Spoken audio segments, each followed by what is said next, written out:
Fighter jet से bullet तक चीन ने दबोच रखी है अमेरिकी सेना की गर्दन। जानेंगे क्या है मामला। तो वहीं दूसरी तरफ जापान के हिरोशिमा में याद किया गया दुनिया का पहला एटम बम हमला। 80 साल पहले बरपी थी तबाही। जहां एक तरफ ये सब कुछ चल रहा है तो वहीं दूसरी तरफ एयर डिफेंस की दुनिया में तुर्की को बड़ी कामयाबी। सीपर मिसाइल ने पास किया फाइनल टेस्ट। एर्दोगन का आयरन डोम तैयार।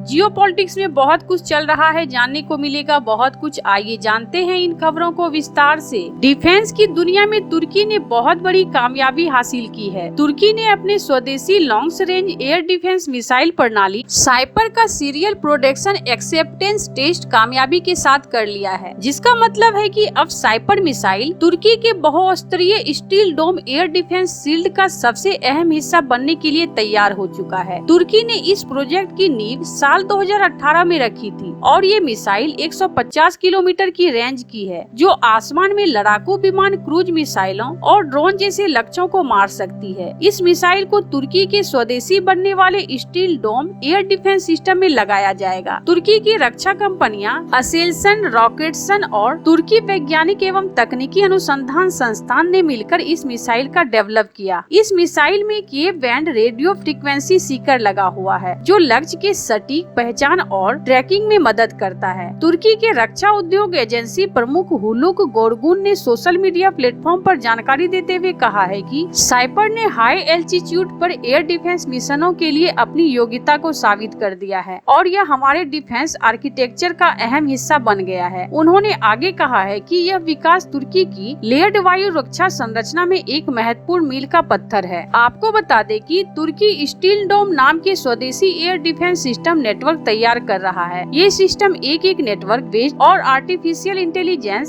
सपोर्टेड डिफेंस शील्ड है, जो अलग अलग स्तरों पर हवाई खतरे से सुरक्षा प्रदान करता है। इसमें 35 किलोमीटर कोरकट गन सिस्टम, हिसार ए और हिसार ओ मिसाइलें और अब साइपर शामिल किया गया है। इसके अलावा इस नेटवर्क के लिए अभी कई तरह के कंपोनेंट का डेवलप हो रहा है, जैसे सैटेलाइट से नेविगेशन सिस्टम जोड़ने की कोशिश और केकेएस एंटीना पर अभी भी काम चल रहा है। आपको बता दें कि भविष्य में इस एयर डिफेंस नेटवर्क को मजबूत बनाने के लिए तुर्की कई और टेक्नोलॉजी को डेवलप करने की कोशिश कर रहा है। दिसंबर 2024 में तुर्की ने एक क्लाउड कंप्यूटिंग प्रोजेक्ट भी लॉन्च किया था, ताकि इस पूरे सिस्टम को टेक्निकल इंफ्रास्ट्रक्चर को और पुख्ता किया जा सके। कुल मिलाकर देखा जाए तो साइपर मिसाइल की तैनाती तुर्की की आत्मनिर्भर और बहुस्तरीय एयर डिफेंस स्ट्रेटेजी को काफी मजबूत बनाता है। तो वहीं दूसरी तरफ जापान का हिरोशिमा शहर आज 6 अगस्त को 8 साल पहले घटी भयानक परमाणु त्रासदी को याद कर रहा है। 6 अगस्त 1945 ही वह दिन था जब अमेरिका ने जापान के हिरोशिमा शहर पर लिटिल बॉय नामक परमाणु बम गिराया था। यह दुनिया में युद्ध के दौरान पहला परमाणु बम का इस्तेमाल था। इस हमले ने हिरोशिमा शहर में बड़े इलाके को तहस नहस कर दिया था। इस हमले में 1,40,000 लोग मारे गए थे। इसके 3 दिन बाद जापान ने दूसरे शहर नागासाकी पर एक दूसरा परमाणु बम गिराया गया था, जिसमें 70,000 लोग मारे गए थे। बुधवार को हिरोशिमा के शांति स्मारक में इस परमाणु त्रासदी के 80 साल पूरे होने की याद में कार्यक्रम का आयोजन किया गया। जापानी प्रधानमंत्री शिगेरू इशिबा दुनिया भर के अधिकारियों को शहर में मेयर कुजुमी मुत्सुई के साथ इस समारोह में शामिल हुए। स्मारक सेवा में शामिल कई लोग ने दुनिया में एक बार फिर तेजी से बढ़ते परमाणु हथियारों के समर्थन के लिए निराशा व्यक्त की। प्रधानमंत्री इशिबा हिरोशिमा के मेयर कुजुमी मुत्सुई और अन्य अधिकारियों ने समाधि स्थल पर पुष्प अर्पित किए। जापान पर गिराए गए 2 परमाणु बमों ने 2 लाख से ज्यादा लोगों की जान ले ली थी। इनमें कुछ तत्काल विस्फोट से और कुछ विकिरण से होने वाले बीमारी और जलने से मरे गए। इन हथियारों का विरासत आज भी जीवित लोगों को सता रही है। हिरोशिमा में परमाणु बम गिराए जाने के बाद जीवित बचे शिंगो नाइते ने बीबीसी को बताया, मेरे पिता विस्फोट में पूरी तरह जल गए थे और अंधे हो गए थे। उनकी खाल शरीर से लटक रही थी। वे मेरा हाथ भी नहीं पकड़ पा रहे थे। हमले में उनके पिता और 2 भाई बहन मारे गए थे। अमेरिका ने 6 अगस्त की सुबह बम वर्षक विमान से हिरोशिमा के ऊपर लिटिल बॉय नाम का एक यूरेनियम बम गिराया था। विमान से गिराए जाने के करीब 44 सेकंड बाद यह जमीन से करीब 500 मीटर ऊपर विस्फोट कर गया, जिसके बाद एक विशाल आग का गोला फैलता चला गया। जहां एक तरफ ये सब कुछ चल रहा है तो वहीं दूसरी तरफ अमेरिका के राष्ट्रपति डोनाल्ड ट्रंप भारत को लेकर आग उगल रहे हैं, लेकिन चीन के सामने उनकी घिघी बंधी हुई है। हालांकि ट्रंप ने इलेक्शन कैंपेनिंग के दौरान चीन को लेकर काफी कड़वी बातें कही थी और चीन को निशाना बनाकर ही व्हाइट हाउस लौटे थे। लेकिन करीब 6 महीने के बाद ऐसा महसूस हो रहा है कि अमेरिकी राष्ट्रपति की चीन के सामने वो मिमिया रहे हैं। शी जिनपिंग के सामने ट्रंप भींगी बिल्ली बने हुए हैं। ये स्थिति उस वक्त है जब अमेरिका ने पिछले 25 सालों से चीन को काउंटर करने के लिए लगातार भारत के साथ संबंधों को मजबूत किया था और तमाम थिंक टैंक का मानना है कि अमेरिकी वर्चस्व को असली खतरा चीन से है। लेकिन ट्रंप ने भारत के साथ इस संबंध को तोड़ दिया है। अमेरिका से भारतीयों का विश्वास टूट गया है। आपको बता दें कि अमेरिका भारत संबंधों को देखने वाले पूर्व उप सहायक विदेश मंत्री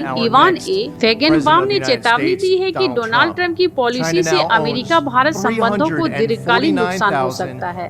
फेगेनबाम ने कहा है कि नई दिल्ली और वाशिंगटन के बीच संबंधों को बदलने के लिए 2 दशकों से भी ज्यादा समय से चल रहे द्विदलीय प्रयासों के बाद, जिनमें उनके अपने पहले कार्यकाल के दौरान की कोशिशें भी शामिल है। अमेरिकी राष्ट्रपति डोनाल्ड ट्रंप अब इस कड़ी मेहनत को बनाए गए रिश्ते को खत्म करने की प्रक्रिया में है। अमेरिका में भारतीय निर्यात पर 25% टैरिफ लगाने के बाद ट्रंप अब दवा निर्यात पर टैरिफ को 250% तक बढ़ाने की धमकी दे रहे हैं। आपको बता दें कि ट्रंप ने कहा है कि हम शुरुआत में दवाओं पर थोड़ा टैरिफ लगाएंगे, लेकिन 1 साल 1.5 साल में ज्यादा से ज्यादा यह 150% हो जाएगा और फिर 250% हो जाएगा, क्योंकि हम चाहते हैं कि दवाइयाँ हमारे देश में ही बने। उन्होंने यह भी धमकी दे रखी है कि वह अगले 24 घंटे में भारत पर नए टैरिफ की घोषणा करेंगे। आंकड़ों के हिसाब से देखें तो 2024 में भारत और चीन दोनों के साथ अमेरिका का भारी व्यापार घाटा था। 2024 में अमेरिका का चीन के साथ व्यापार घाटा $295 बिलियन का था, जबकि भारत के साथ व्यापार घाटा सिर्फ $46 बिलियन का था। इसी तरह रूसी तेल, कोयला और गैस खरीदने में भी चीन भारत से कहीं आगे है। इसके बावजूद ट्रंप की नीतियों से भारत को नुकसान हो रहा है, जबकि वो चीन को व्यापारिक रियायतें दे रहे हैं। कच्चे तेल के साथ रूस ने कोयला खरीदने में भी चीन भारत के मुकाबले काफी ज्यादा आगे है। इसके अलावा रूसी प्रोडक्शन खरीदने के खिलाफ यूरोपीय बयानबाजी के बावजूद यूरोपीय संघ रूसी